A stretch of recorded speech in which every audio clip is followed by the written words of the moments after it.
They're taught that vitamin C can prevent scurvy and vitamin B3 can prevent pellagra. Vitamin B1 can prevent beriberi. And those were curative. That's what they used to do. Those were actually... Well, that's the point. Yeah. The point is that they're not taught what is required regarding those vitamins as an optimal level of those same vitamins to reverse the disease. Hey, everybody, it's Dr. Jack. And Mary. And welcome back to the Forbidden Doctor podcast. This podcast, number 160, you have been duped and brainwashed by medical propaganda. Yeah, so why is nutritional medicine so misunderstood by most physicians? I mean, today we're going to talk about something that most people don't even realize they don't know. No, and that's an You excellent... don't know what you don't know. Well, that's it. And as Joseph Goebbels said, who was the minister of propaganda for the Third Reich, he said, if you tell a lie big enough and keep repeating it, people will eventually come to believe it. And that's what I think has happened in the medical society. Well, it has. And we should, that expression actually was coined by Adolf Hitler when he dictated his 1925 book, Mein Kampf, which means my struggle in German, about the use, creating, bringing together, constructing a lie so colossal that no one would ever believe that someone could have the impudence to distort the truth so infamously, as he said. Wow. So you make a lie big enough and you tell it long enough, no one would dare be impudent enough to question that lie. Which they don't. Which the Forbidden Doctor does. Yes, we do. Yes, we do. But before we get to that, for our regular listeners, the next 4 minutes is our financial stuff. So you can fast forward through it if you choose, but for our new listeners, please listen to it at least once so you understand how we do things around here.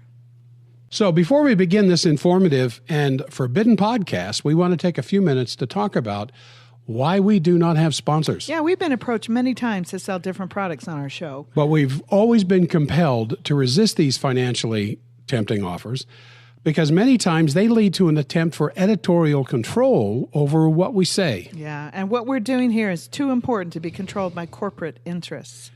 So we never allow this kind of advertising on our show. And so that said, we don't make money from these podcasts. All of our income comes from your interaction with us and what we have to offer and from the sale of our Forbidden Doctor products and supplements from the oldest and original whole food supplement manufacturer in the United States, Standard Process. Yeah. But we're not paid by Standard Process. Indeed, they distance themselves from open internet promotion because of constant scrutiny from the FDA. Yeah, and as a result, they do not advertise or pay for advertising outside of a licensed healthcare professional's office. And the reason for this is really simple, because their products are very powerful and they actually work. Yeah. So they need to be careful about people making claims. Others have mentioned that while the knowledge we share can't be found anywhere else, it is often tied to Standard Process. Yeah, and that also includes our own ageless thyroid and long life energy enzymes products. Yes, and so you might ask, could not our own products be creating a conflict of interest? Mm-hmm. I mean, have we mistakenly created infomercials instead of free knowledge podcasts? No, we do this on purpose. Yes, because years of experience on the radio and in our clinics and almost 500,000 downloads of our podcasts have taught us a few things. And the most important is that the type of nutrient-dense foods that most of us need to get our bodies actually healing from years of malnutrition are not easily integrated into most of our lives. Yeah, the quest for excellence in nutrition has never been an easy task. Just face it, nobody wants to eat raw liver. But absolutely no one will sign up to eat raw liver daily for 6 months. So we feel therapeutic supplementation is sometimes very critical in the healing process. Yes, it is. So let us be clear. We talk about Standard Process because this is how you can get whole foods in a concentrated form that you would never, ever eat on a daily basis. Mm-hmm. And the reason we do our podcast this way is because it has saved our lives and countless others that we've worked with over the years. Yeah, so we sell supplements. Yeah. And so we try to give free knowledge away about how nutrition touches every aspect of our lives. And so necessarily these two are going to overlap. But the bottom line is, we may mention supplements that you can get from our website, but the knowledge we share is real. and you can take that with you forever, whether or not you ever buy anything from us. But you can support us in keeping this podcast on the air with a donation at forbiddendoctor.com/donate. Yes. Or if you're ready to take your first steps for your own health, you can join our family by going to our website and taking our free symptom survey. Now, we understand, we really do, that some of you may feel real hardship with even a modest purchase and cannot afford even a single month's supply of supplements. So please know then, it is completely okay if you do not buy our supplements or financially support our show in any way if you cannot afford to. Yes. However, there are many ways to support us for free. You can give us a 5-star rating on iTunes. That's easy. Or a thumbs up on YouTube. Wherever you listen to our podcast, just give us a good rating. Yeah, and if you already support the show, thank you. Truly, thank you. And please know that you are the very reason we fight this good fight. I mean, your support makes this all possible. So now let's get back to the forbidden information they don't want you to know. Oh, yeah. All right, so let's get started with some basic ideas. I'm going to ask you, Mary, and essentially myself, 6 basic questions. Okay.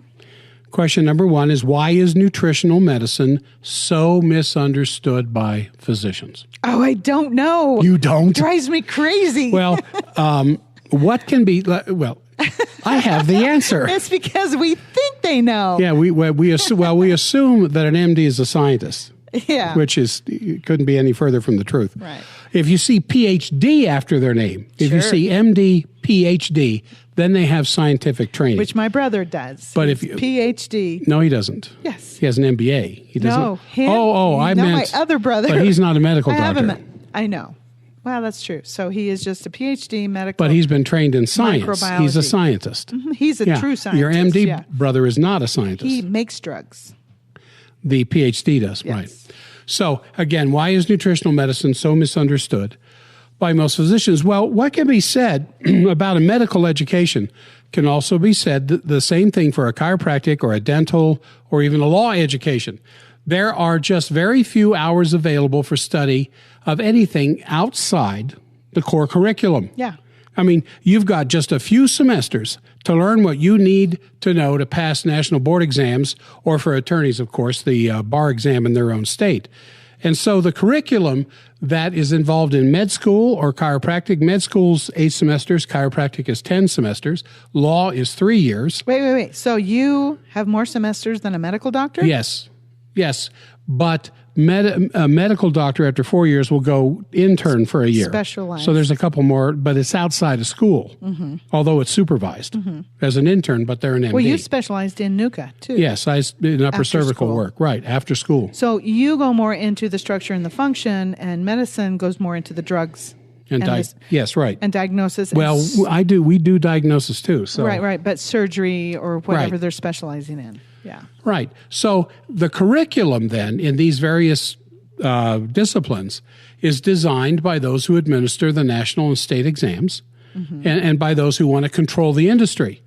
There you go. And the same thing exists in chiropractic education that exists in medical education. There is control as to what you learn.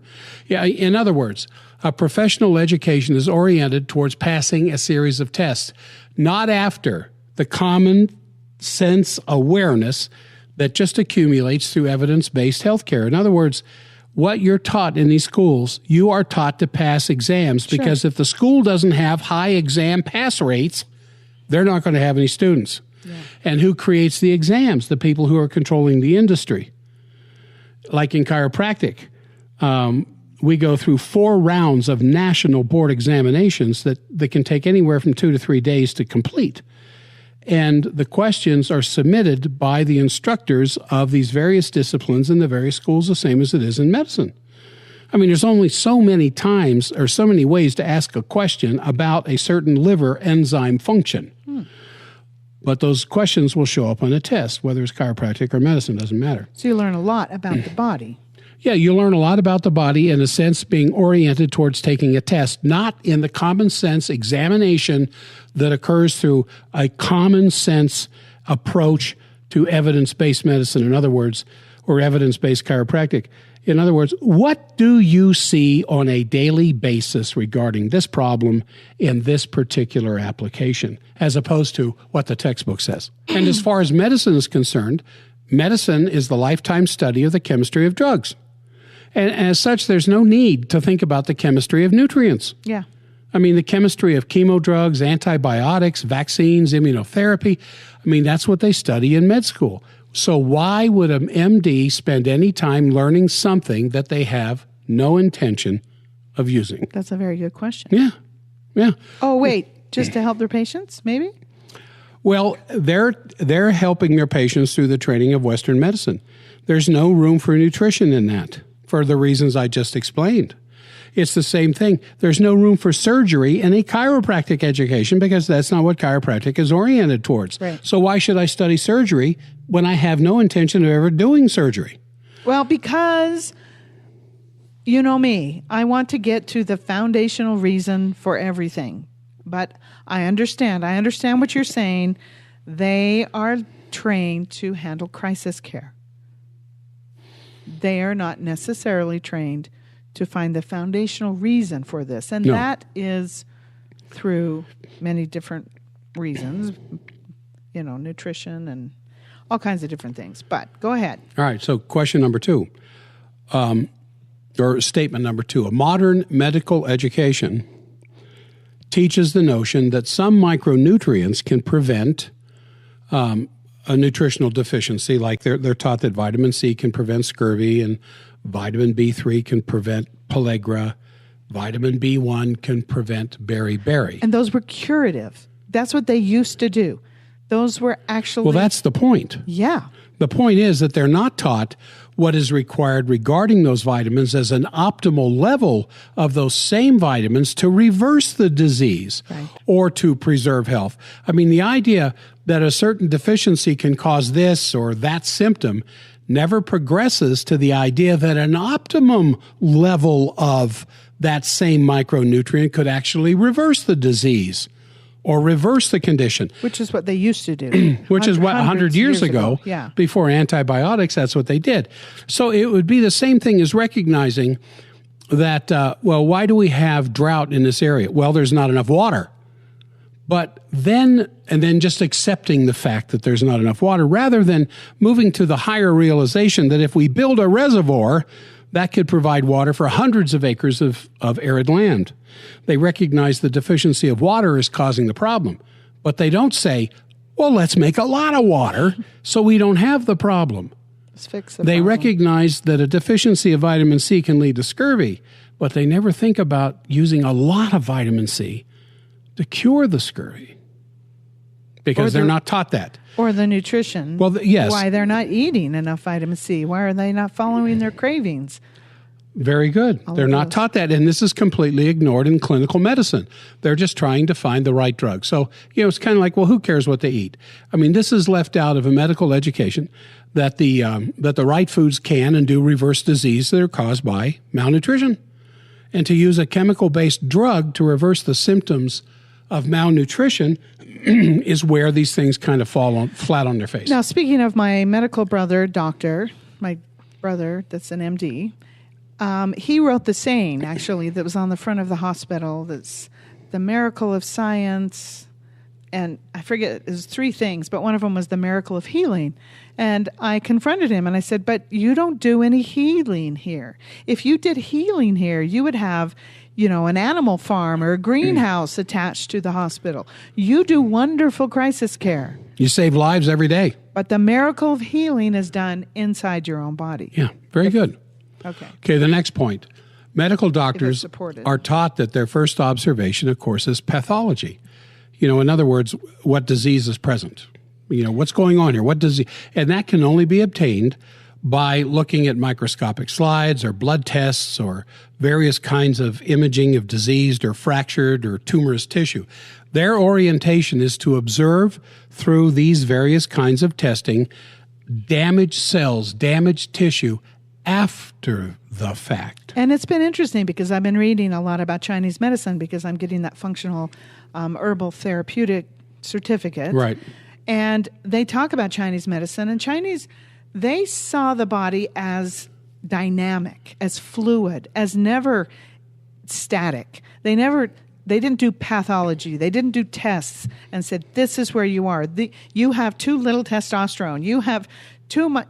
They see the whole body as a whole, and it's a fluid, changing thing. For instance, let's say your mother dies one day, which is very traumatic, and the next day you go get a test for your hormones, and your T3 hormone for your thyroid is gone because the stress has just, taken every single speck of it. It's gone. But they take a slice out of time, and they say, oh, you're way lacking in T3.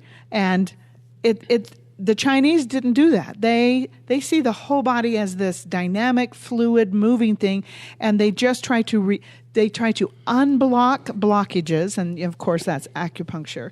But they also try to support the body through nutrition, water, fire, all those different ways, and heat it up, cool it down, figure out how do we work with the body instead of a drug, because a drug causes force, and every force like that, like you hit your fist together, every force has an opposite and equal reaction.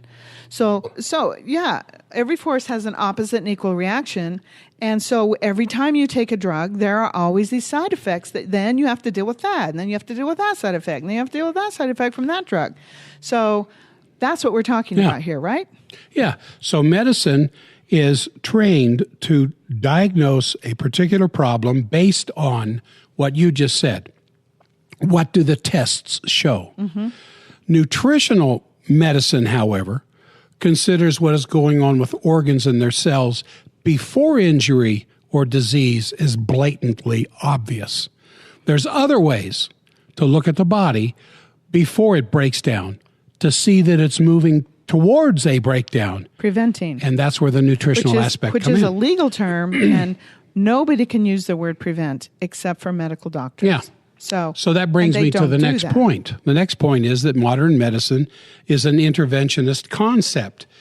In 4 years of med school, they are taught to use drugs to eradicate disease quickly and efficiently.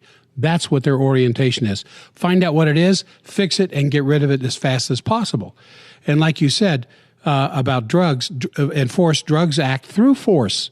They either block an enzymatic pathway, they slow down a particular cascade, it impairs human biology some way, but it forces a change to take place. And so they want a drug of choice, and it's usually a single patented agent that will realize those goals.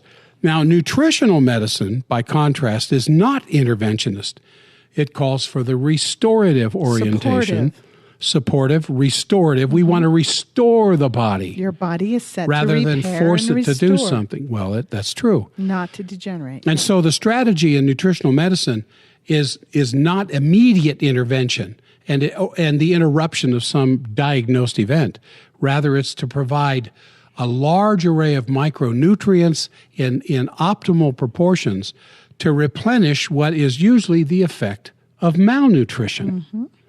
So drugs act quickly, whereas nutrients deliver their benefits slowly. So obviously drugs are going to be a bigger draw for medicine because food does not work as fast as medicine. And food doesn't cause force in your body. Now, it does because you have to digest, use energy doing that, but you need it so badly that it balances out. It brings you back to homeostasis. Yeah. That's the cool thing. That's what we're always trying to do in our clinic and in any other healer's clinic and your body is constantly trying to bring you back to homeostasis, a balanced place. Yes.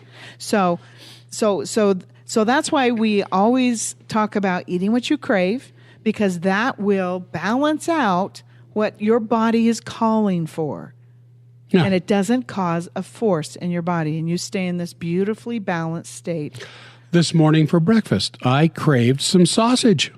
Ooh, sausage is parts. You get everything in sausage. I craved sausage, and I made some sausage, but this afternoon... Nitrite-free, mind you. Nitrite-free. But this afternoon, we just received a big a box of tree-ripened, just freshly picked fruit from Florida. From your mother and dad. That my mom and dad sends us for Christmas every year. It doesn't come on Christmas. It comes when the gardener goes out there and looks, all right, it's ready to pick. Pick it now. That's beautiful. Go straight into a box. Our name is placed on the label and it's shipped here. And it's some of the most delicious oranges I've ever had. But I looked at it and I craved it. Now, we have some leftover candy from Christmas for all of our guests and visitors. I looked at it and I said, man, I used to thrive on that stuff, but I have no desire for that right now. Maybe you didn't thrive on it, but but the other thing is just a little side. But I craved it for the wrong reason. It's not a natural craving. Okay, so but just a little side note here: Standard Process does the same thing. They don't pick their crops until the exact moment. In fact, sometimes they said it's like 2 a.m, and they all bells go off. Oh, they constantly test their product, and when they find it's at optimum nutritional content, harvest. Immediately. They harvest. It was really cool. That's just a little side note. So sorry. So before we go on and talk more about all of this stuff, I want to bring up the free symptom survey that we offer on our homepage at forbiddendoctor.com because it's the most comprehensive survey you will ever take. It has hundreds of questions. And after you're done, you have the opportunity to have a free 30-minute phone consultation. Everything's free. And you'll get given a personalized protocol. And that saves you money in the long run because you're not taking supplements you don't need. And by the way, these are whole food supplements. It's like eating the food. It's like our podcast we did on liver. Eat it or take it. Who wants to eat liver? Well, not too many people, but you can take it too. Right. And all this is a no charge to you unless you decide to buy the protocol. But if you do decide to purchase the recommended supplements, you can get them at a 10% discount if you sign up for our text blasts. And these text blasts give you fantastic coupons every single week. Just text the word healthy to 41411 and we will text you back a coupon code which you can use on our website, forbiddendoctor.com, when you check out. Yeah, or you can just call the office, 801-523-1890, and they can help you sign up for the text blast. And remember, your patronage of our offers keeps this podcast on the air. So thank you in advance. Sure. So let's go on with how we have all been duped, brainwashed, and propagandized by the medical system. Now, we hear over and over all the time, do not start, stop, or change the dosage of any medicines without your doctor's approval. Check with your doctor if you're healthy enough to exercise, or the latest things on TV. Yeah. Check with your doctor if you're healthy enough for sex. However, we are required on these podcasts to say these podcasts are for informational purposes only and are not intended as a substitute for advice from your physician or other healthcare professionals. But do they know anything about what we talk about on these podcasts? No, they don't. Yeah. They don't. So we have to do it. We have to do it from an informational basis only. Which is fine. I don't have any problem with the only with person that. you're allowed to ask questions about your health are medical doctors. Same with our last podcast where you're only allowed to ask questions about your baby is your pediatrician. Yeah. So another point I want to make here is that Western medicine teaches what's known as the dogma of the 3 Ds. 1 disease, 1 diagnosis, 1 drug. And in the past, that approach really worked well with specific infections like tuberculosis or leprosy or syphilis. I mean, these were all effectively dealt using the 3 Ds, which, is really one of the crowning achievements of modern medicine. Yeah, but we got to move on. But times have changed. Yeah. And our diseases have changed. And as you said many times before, we have traded infectious disease for chronic conditions. Yep. And so the major disorders of today are not specific diseases so much as their stress, malnutrition, lack of fitness, poisoning from environmental agents, immune dysfunction. And all of these disorders, unfortunately, feed on one another. Did you mention vaccinations in there too? Because that's a major environmental agents, immune dysfunction. Yeah, that would be a vaccinations. child has 72 vaccines by the time they're 5 years old. Yes, okay. If they follow. Vaccinations. Yeah. And all of these disorders simply feed on one another. So the concept of the 3Ds are utterly irrelevant to immune dysfunction problems. One disease, one diagnosis, one drug. And yeah, but our medical system simply hasn't caught up to this. We are stuck in the dark ages of healing by holding on to the philosophy of the 3Ds. And then another major point is that modern medicine, in fact, this may be the last one here, modern medicine hangs on to the idea of the randomized double-blind study to access the results of their therapies. This is the holy grail. Mm-hmm. And this model works really well for the treatment of an acute disease if you're using potent and toxic drugs, because symptom suppression with drugs occurs quickly, and that's usually what these studies report. And but the toxicity associated with those drugs always usually evolves, I should say, insidiously. The toxic effect of the drug evolves insidiously. The toxic effects don't necessarily show up as fast as the symptom suppression shows up. Yes, see, so that's why we don't get it, because we don't realize Newton's theory that force always has an opposite and equal reaction. Yeah, and so nutritional medicine is looking for outcome-based assessment of its clinical results that you're getting from nutritional strategies. But go ahead. Well, but they don't look for nutritional. They don't look for assessments of nutritional strategies. No, that's the contrast here that I'm trying to create. Yeah. Yeah, because you're saying because they don't have such fantastic results. It's so fast. They have good results, but not as fast as a drug. You eat a bunch of liver and you get more energy, as the rat study showed in our podcast, but it's not instantaneous. Yeah. It's not like, a steroid. It's just like, Because the treatment of disease with drugs, you're going to get the disease responding usually within minutes, if hours, if not a few days. With nutritional approach, the whole design is for disease reversal is slow but sustained restoration of proper cellular function.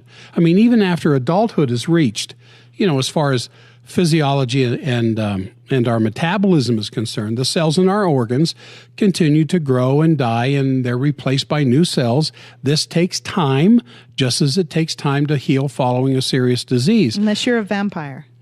Yes, then you have instantaneous healing.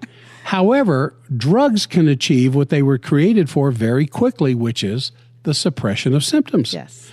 And so nutritional medicine doesn't really lend itself to examination and assessment with randomized double-blind studies, as it simply takes time to heal, from the molecules up to the cells, up to the organs, up to the whole body. And restorative healing is from the smallest factor to the largest. Medical intervention, on the other hand, is aimed at the most obvious problem, and then you kind of work down from there. And so the medical approach works well to save lives in a crisis situation, but it falls on its face when it's dealing with chronic problems.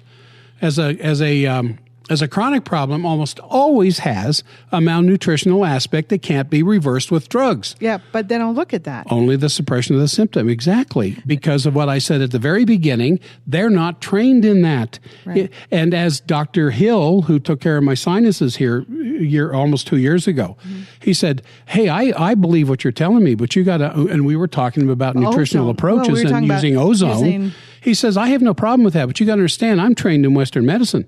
Yeah, my hands are tied. It's like going to a plumber for an electrical problem. Yeah, that's a very good analogy. Getting mad at Nothing them. against the medical approach. You just got to understand they're not trained.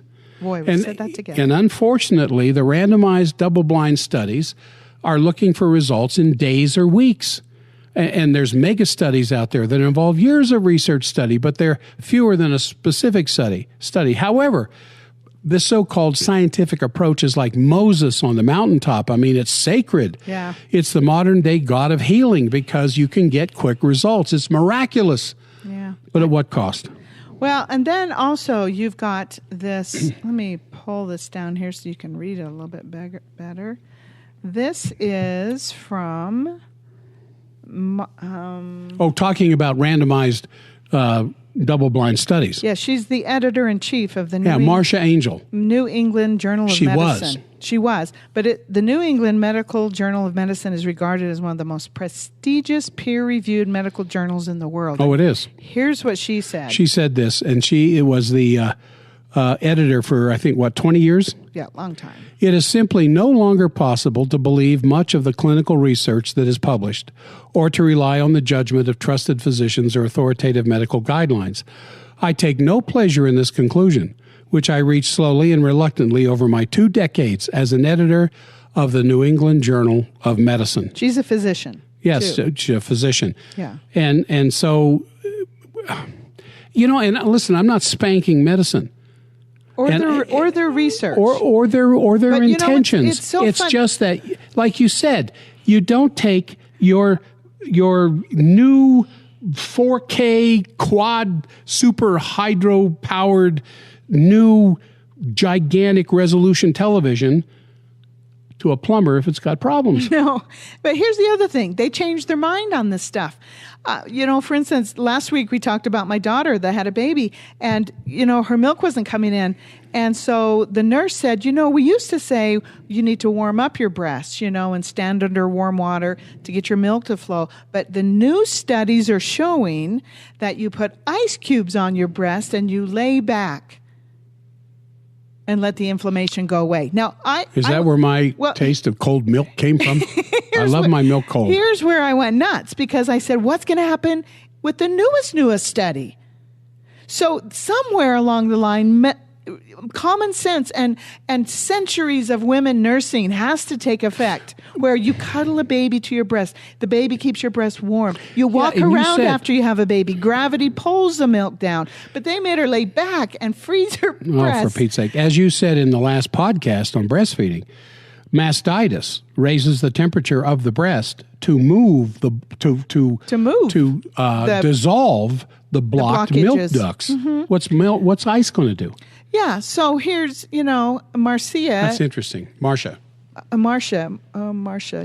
Engel. It's simply no longer possible to believe much of the clinical research that's published or to rely on the judgment of trusted physicians and authoritative medical guidelines. And she says, I take no pleasure in this conclusion. I'm glad she said that. She said, I reached this slowly and reluctantly over my 2 decades as the editor of the New England Journal of Medicine. Now, that doesn't throw everything out, but you've got to use common sense. This is why we created the Forbidden Doctor. I stood there in front of that bed and watched my daughter put ice cubes. They filled up these little diapers with water, and then they froze them. She put 3 diapers on each breast, and she laid back. And I was like, you need to be walking around and getting gravity, and you need to be standing under warm water and letting that milk drain and have the baby suckle. I'm like, I don't think there's a study on that because I don't think they need one. Yeah. But medical science will probably change their mind because the nurse actually said, this is the newest research. I'm like, I don't care what the newest research is. Yes, it doesn't make any sense. I didn't say it out loud. All right, so let's recap this. This is one of our shorter podcasts, and let's just kind of recap. Number 1, without altering the curriculum of modern medical education to include nutritional therapies, nutritional approach to health will never be part of the Western medicine, except on a very limited expression as an MD begins to realize the fallacy of drugs for anything and drugs for everything, and they start reaching out individually for more answers, as more and more MDs are doing. Here's an example. I have this in my book. Dr. Derry used iodine to help melt breast lumps for years. He said, An MD. He said it worked for breast cancer, he actually said, which I would never dare say, but he did. He says, I never told anyone. But now I'm 85. I'm retired. What can they do to me now? Take my license? So he's not practicing So he published anymore. a book on iodine and breast cancer. So that's what I'm saying. That's what you said. I mean, unless the modern reach outside of the model that they were taught and start looking for other alternatives. They'll lose their license, baby. They'll lose their license if they don't follow the standard of care. So you have to be your own forbidden doctor. Number 2, Medicine looks at what it is, at the problem as what it is. Let me rephrase that.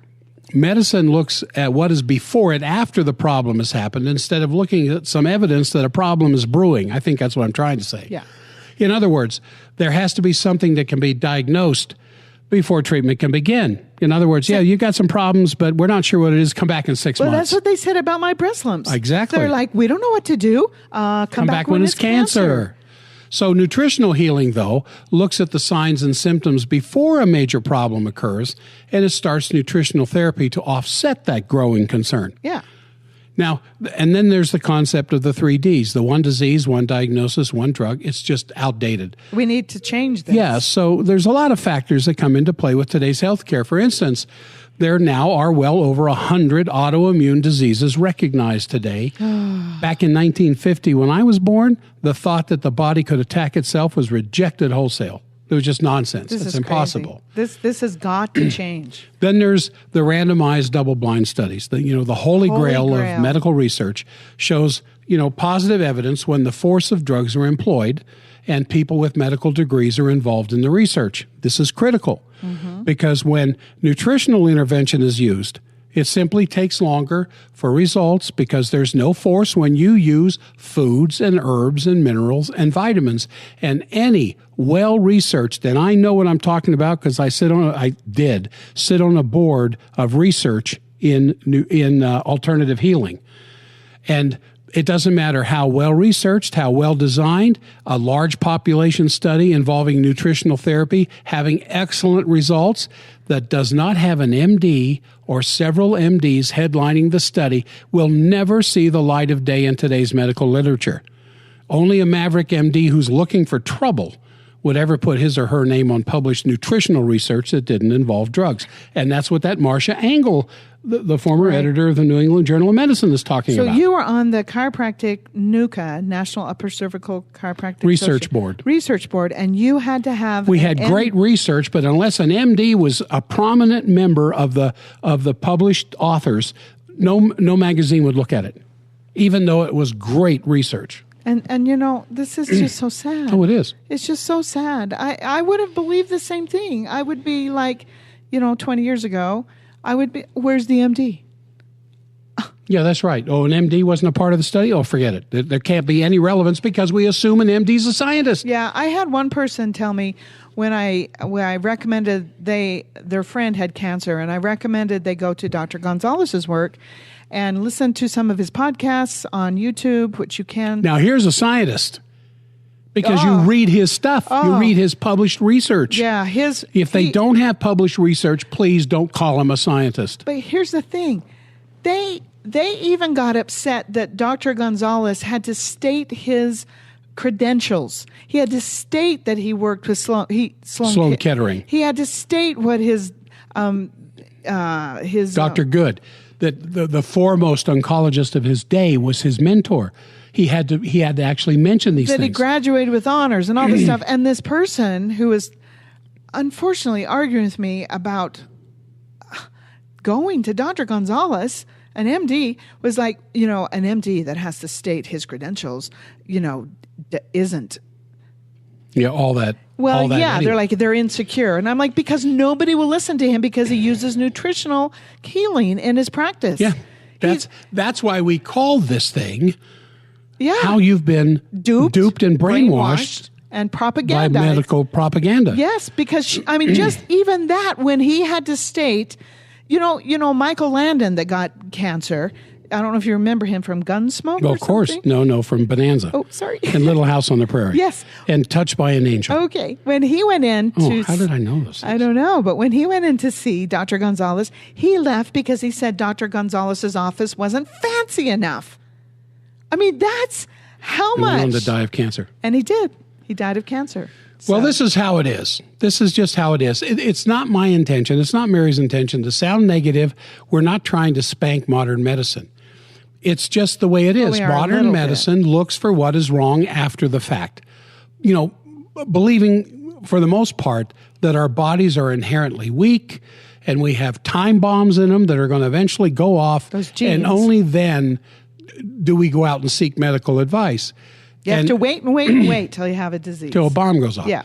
Nutritional medicine, if I can call it that, on the other hand, believes the body is inherently self-healing. Mm-hmm. It has the power to heal itself, and it doesn't need a whole lot of intervention outside of good dietary choices, exercise, adequate sleep, and the use of additional whole food nutritional supplementation when signs of malnutrition are present. Hippocrates said that. He said sometimes the best medicine is to do nothing. Yes, wait and see. So which modality is correct, Western medicine or nutritional therapy? Well, they both are in their respective arenas. Medicine should be the first choice in any crisis situation that requires emergency care, where the services of the emergency room are required. But when it comes to chronic problems, a nutritional approach should always be part of the treatment, as there is usually some malnutrition to be considered as part of the diagnosis. So, and in my opinion, I think it's criminal that people with cancer are not referred to a nutritionist to fix the reason for the cancer. Along with the oncology treatment. No, I don't mean referred as in, you're not my patient anymore, go to this nutritionist. I mean, this should be coupled together as one. Oh, absolutely. Very good, Mary. To me, that's criminal. It's criminal to just poison them with chemo and then leave them to the dust and go, well, studies have shown that it doesn't reappear and it goes into remission. Do you know now they're never saying that they cure things on TV commercials? They're talking outwardly about managing diseases. Yes, managing symptoms, if they would disease. do that. So here's the sum up. We don't know what we don't know. Yeah. We're kept in the dark. It's not the medical system's fault that we don't know anything other than to go to a physician for our healthcare concerns. It's our fault. Yes. You now know. You can't unlearn this. It is your fault. It is our fault that we don't know and we don't understand that there's other avenues and modalities. We need to understand that a medical doctor is not trained in any type of nutritional aspect or preventative healing modalities except to wait and wait and wait until you're sick. Or they recommend you get many, many tests to determine whether you have an illness. Yeah, like if you get a test, say, for diabetes and it comes back negative, then effectively you don't have diabetes. That's it. You're done. You don't Even have it. though you could have early subclinical signs that's undetected by conventional medical testing, but obvious to a nutritionist. That's right. And nothing is mentioned about preventing or avoiding diabetes or cancer or Alzheimer's. Well, we're just going to keep testing. Well, we got to do more tests. Well, we got to look a little deeper. Well, we've got to employ some imaging. Well, it drives me crazy. The Susan J. Komen stuff for breast cancer and cancer.org, all they ever say is get your mammograms. Catch it early, catch it early, catch it early, catch it early, catch it early. I am so sick of them saying, catch it early. How about if we prevent it in the first place? Yes. How about we build our immune system, we build our pancreas that scours the body for mutated cells? That's right. Cancer therapy is going that direction now in the medical world towards immunotherapy. They're dropping chemo and they're going after immunotherapy in their research. Well, they have to. Because the chemo doesn't work. Yeah. And we as a people know this. We think, and at a time I believe the same thing, that medical doctors are the be-all, end-all to the discussion. If they say something, that's all there is. There's no more discussion. Yeah. We've been told this lie long enough. I mean, long enough that we've been told this lie so much that you don't go to anybody but a medical doctor. Yeah. So we've been told, go to your licensed medical professional for any advice you want for diseases or tests or whatever else. But just know that there are other modalities out there that basically you're forbidden to know about. Yeah. Well, that should do it. Yeah. So I have to calm down now. Yeah. And thank everybody for listening.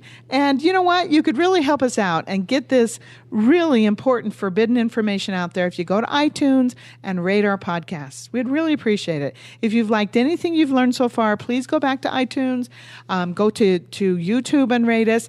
And it would maybe get us on the new and hot podcast list. We've been on it before when we first came out, but your simple rating, that's all you have to do. You don't have to leave a comment. Just go in and click, 5 stars. So if you've enjoyed this at all or enjoyed any of them, go to iTunes, leave some feedback, or go to our website. And at the bottom of this podcast, type in a comment for us. That would help us. We could use that on the air. We could use that on our podcast. It'd be much appreciated. Yeah, we would really appreciate it. And don't forget to tell your family and friends to take our free symptom survey at forbiddendoctor.com and find out where they are in their life and where they, to hopefully, I can't use that legal word prevent. Nope. But support, and hopefully support their body before anything. And it is free. It's all free. So the statements made in this podcast about specific products have not been evaluated by the United States Food and Drug Administration and are not intended to diagnose, treat, cure, or prevent disease.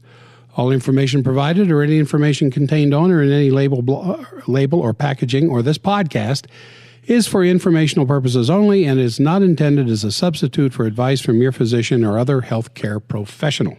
Thank you for listening to this Forbidden Information and our Forbidden Podcast. And join us next time for another in-depth discussion of forbidden knowledge.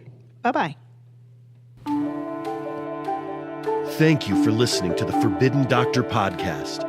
If you are curious about long-life energy enzymes or ageless thyroid, you can purchase them without a membership from our website at forbiddendoctor.com or get our enzyme formula from amazon.com by searching the full term, Long Life Energy Enzymes. Don't forget to take our obligation-free symptom survey to get a free personalized supplement protocol recommended for you by Dr. Jack, Mary, or one of our qualified nutritionists. Take the survey, get a call from our nutritionist to create a protocol and a patient login, then use that login to see your own personal protocol along with any favorites you've saved from our symptom library. Remember, our website and our clinic are here for you always.